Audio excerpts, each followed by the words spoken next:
as the ultimate goal is concerned, I think none of us need have any apprehensions. None of us need have any doubt. But my fear, which I must express clearly, is this. Our difficulty, as I said, is not about the ultimate future. Our difficulty is how to make the heterogeneous mass that we have today take a decision in common and march in a cooperative way on that road which is bound to lead us to unity.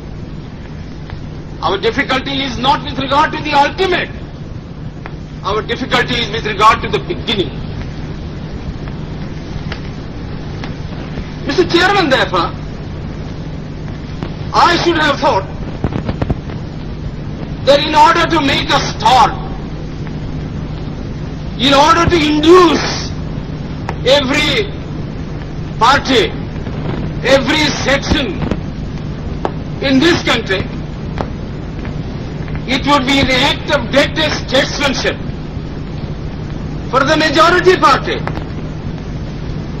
even to make a concession to the prejudices of people who are not prepared to march together.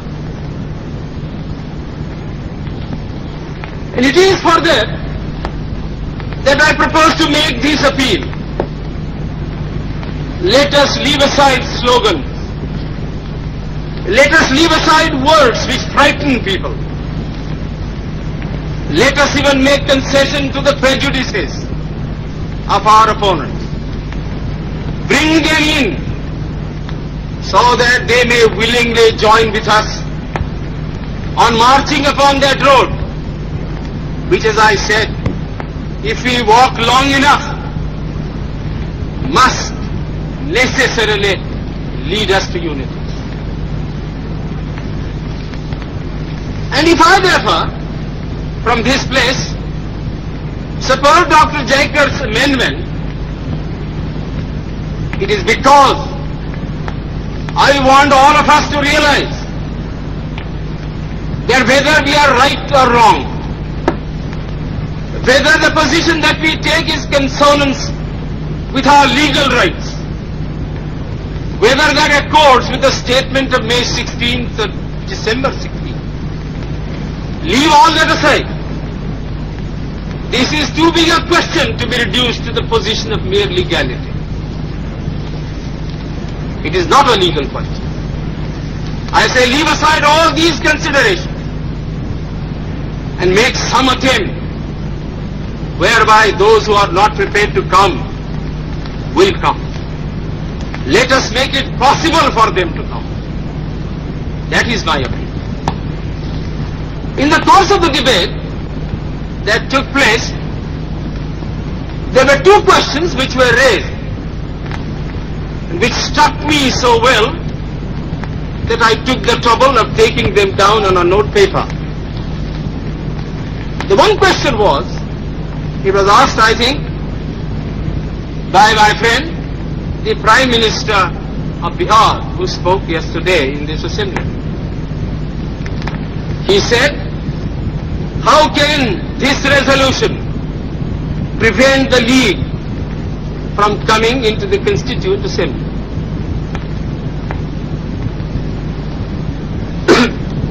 Today, my friend Dr. Shyam Prasad Mukherjee asked another question. Is this resolution inconsistent with the Cabinet Mission's proposal?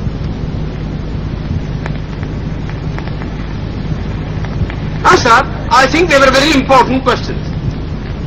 And they I think ought to be answered. And answered categorically. I do maintain that this resolution, whether it is intended to bring about the result or not, whether it is the result of cold calculation, or whether it is a mere matter of accident, is bound to have the result of keeping the Muslim League out. And I'll substantiate what I say.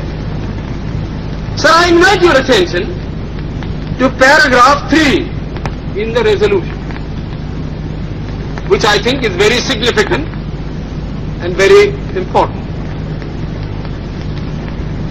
Paragraph 3 envisages the future constitution of India.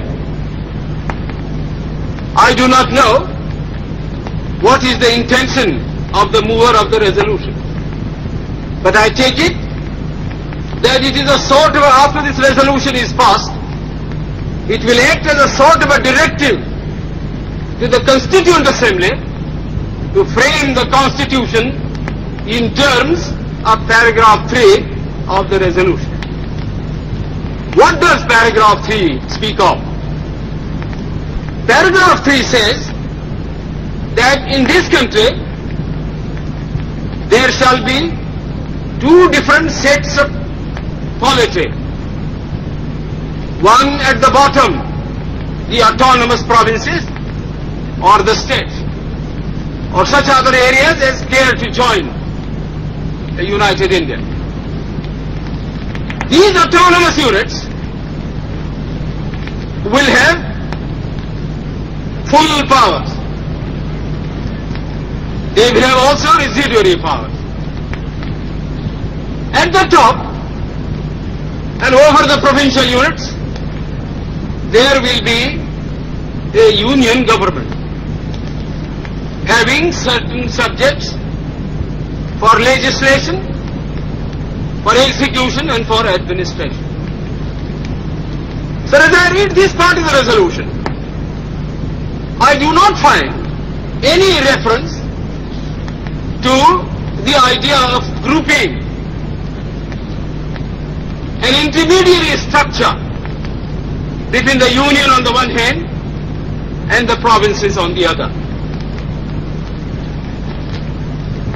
Now, reading this paragraph in the light of the cabinet mission's statement, or reading it even in the light of the resolution passed,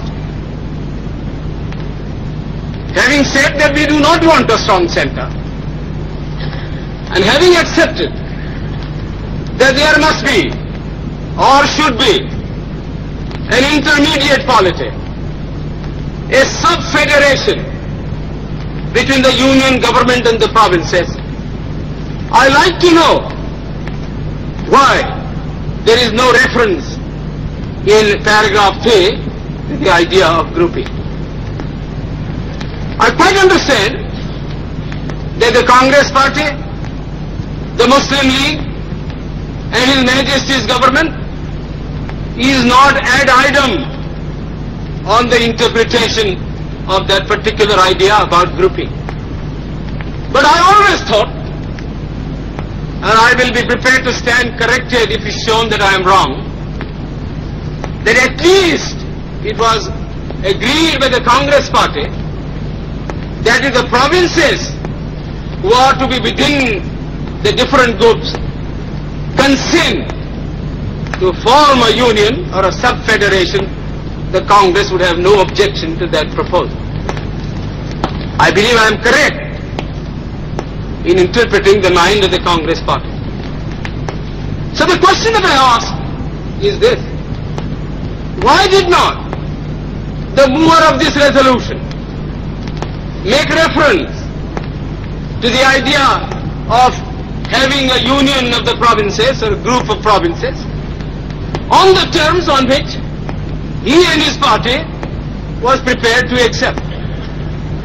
Why is the idea of union completely effaced from this resolution? I find no answer.